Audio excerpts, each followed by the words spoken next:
Hey, good morning. It's Patricia Murphy. It's Tuesday. This is Seattle Now. We're taking a little end-of-year break here, but we'll be back with new episodes next week. This week, we're listening back to some of our favorite shows from 2021. Today's is an interview Jeannie Yandel did with New York Times writer Jessica Bennett back in February. That's around when we started to realize that between remote school, remote work, and the baseline stress of coronavirus, moms in particular were taking the brunt of the pandemic. And this was before most people were able to get vaccines. That mental meltdown led Jessica to set up the Primal Scream line.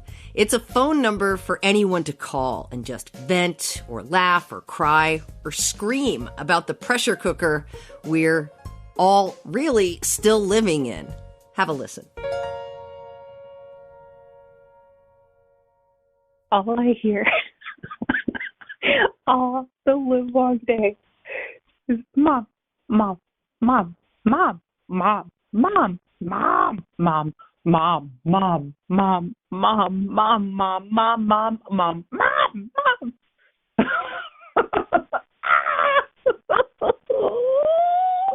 Okay, let's talk about that laugh for a second. So that laugh sounds like a laugh of utter disbelief that this has been your real life for the last year with no end in sight.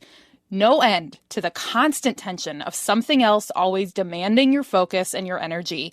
No end to that desire to throttle anyone who seriously talks about work-life balance or finding more time for yourself. This pandemic has not been easy on any of us, but moms have borne the brunt of it. Women, particularly women of color, saw the biggest job losses over the last year, and a big contributing factor to that was lack of childcare. More moms report being the primary caregiver in their homes than dads, and more moms report getting physically sick from stress and worry than dads. All of this information led Jessica Bennett to open the Primal Scream line. Jessica is the editor-at-large at the New York Times, and the Primal Scream line is a phone number where you can call and vent or laugh or cry or scream about the parental pressure cooker so many of us are living in. Hi, Jessica. Hi. Nice to be here. I'm really glad you're here. So what kind of responses did you get on the Primal Scream phone line? I mean, we heard somebody go, just now, but did people literally scream? Yes. So, we got hundreds of responses and we categorized them into different areas. And there were a lot of literal screams that came in. There were, people who locked themselves into closets for 60 seconds of peace and just kind of ranted. There is just so much talking all the time, all day long, words, words, words. There were some women who sang songs. I'm gonna lose my mind.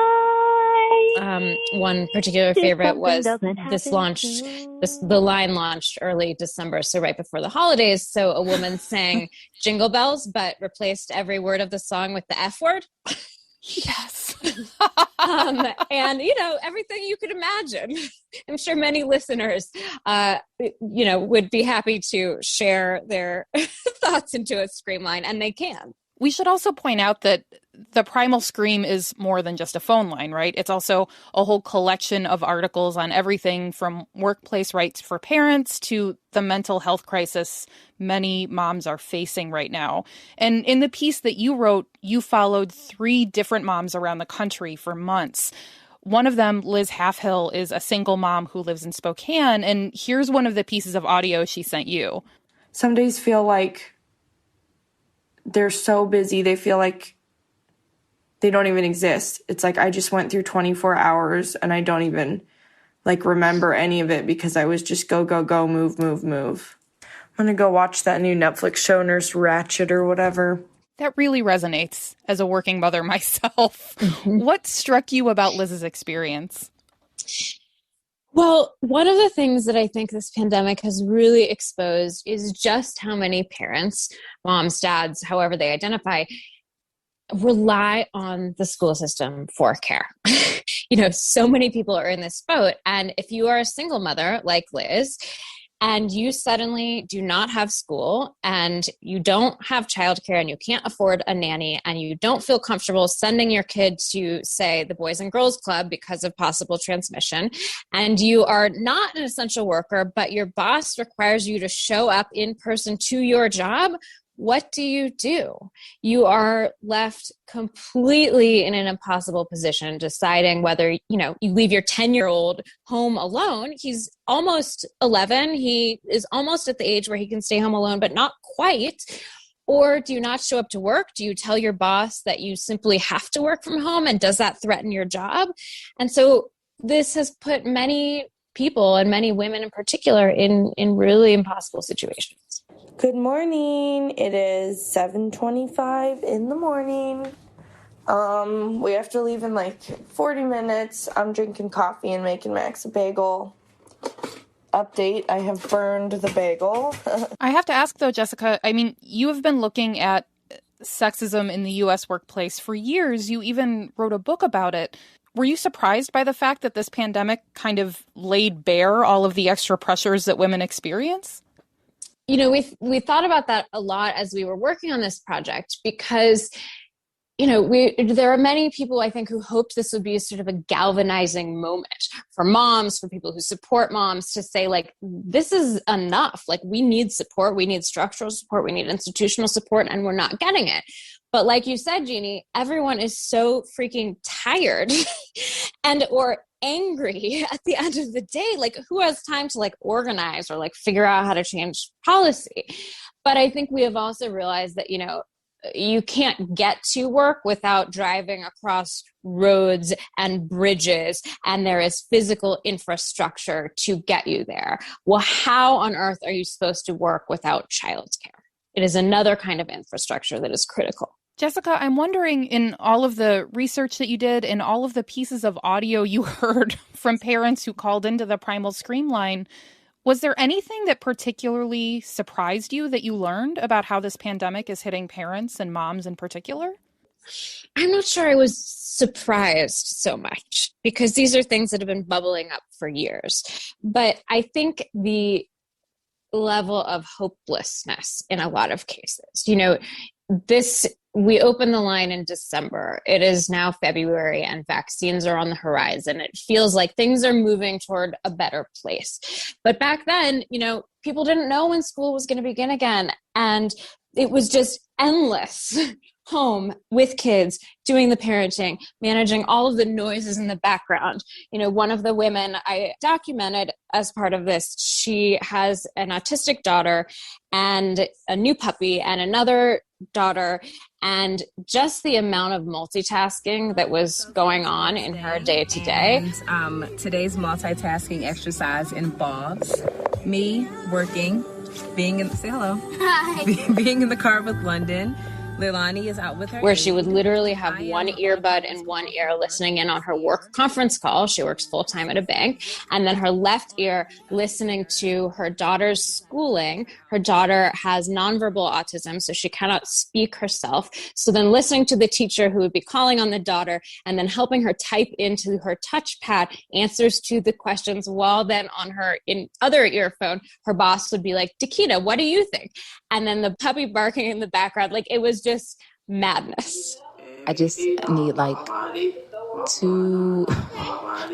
hour of silence to get some work done.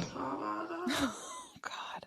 Jessica, my spouse and I have talked more than once about the fact that we're actually relieved at this point that we only have one child. And I'm wondering whether seeing what's been happening with this pandemic has affected your thinking about whether to have kids. Yeah, well, I'm very much at the age where I got to figure this out real quick. And so it's been sort of a joke for my husband and I as I've been following these three mothers in different locations for the past 6 months. And I should specify following, I couldn't physically be with them because of the pandemic. So we set up this really intricate system, part of which is why we have so much audio from them, where they would keep time diaries of their days. Obviously, the last thing they wanted to do was another project, time diaries. So yes, we were trying to make it as least burdensome as possible, but we were in constant contact. And, I would say oh my God, how are they doing that? Like, I just have so much respect for people that are doing this. And frankly, I don't know if I could have reported out the piece had I also had children at home and was multitasking myself. So I think that it has made me realize that this isn't the way it should be. And hopefully this is not the way it will be forever, because certainly this is not the environment that anyone in their right mind wants to bring a child up in. Jessica Bennett is editor-at-large at the New York Times. Jessica, can you give the number for the Primal Scream line for anyone who might need it? Yes, I apologize. It's a New York number, but it is 212-556-3800. You will hear my voice on the other end, encouraging you to do whatever you need to do. You have a solid minute, like, go wild. We hope this can provide a little bit of catharsis. Jessica, thanks so much for talking with us. Thanks for having me. Hi, I'm recording. Firefighters been doing? I will explain to you in a little bit. I'm recording one more thing for work, okay? I'll be in the living room. Okay. All right. Thanks for listening. Caroline Chamberlain Gomez produced today's show, which is also made by Diana Opong, Clare McGrane, Jenny Cecil Moore, and Jason Pagano. Matt Jorgensen does our theme music. I'm Patricia Murphy.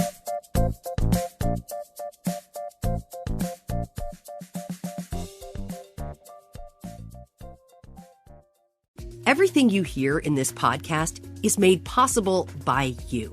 And we have so many ideas for 2022. If you want to hear more voices, more fact checks, and more questions answered, and more podcasts, then please make a special year-end gift to keep vital information flowing in the new year. You can donate online at KUOW.org, and thanks.